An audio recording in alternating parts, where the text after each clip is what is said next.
Aktris Erika Carlina mengaku hamil di luar nikah dan kini sedang mengandung 9 bulan. Pengakuan tersebut diungkap oleh Erika Carlina ketika menjadi bintang tamu dalam kanal YouTube Deddy Corbuzier. Seperti yang dikutip dari tribunnews.com pada Jumat 18 Juli 2025. Erika yang dijuluki Ratu Party ini tidak menjelaskan secara detail siapa sosok ayah calon bayinya itu. Kekecewaan diungkap oleh Erika walaupun dirinya kini berupaya bertanggung jawab atas apa yang telah terjadi terhadap calon bayinya. Ia bahkan tidak minta dinikahi dan hanya ingin hidup tenang bersama anaknya.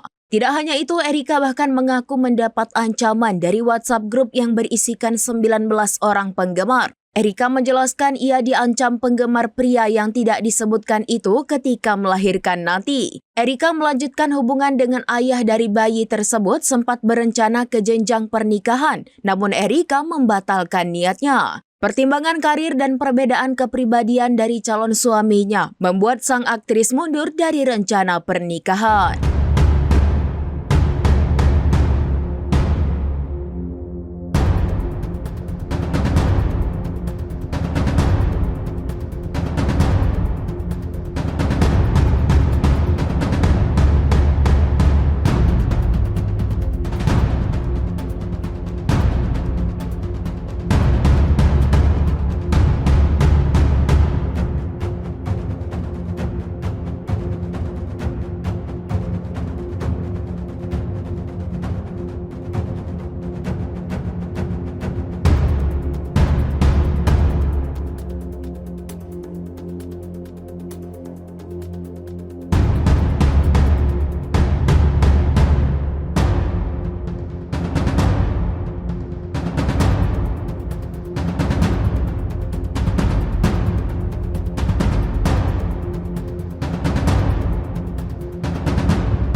Download Tribun X sekarang, menghadirkan lokal menjadi Indonesia.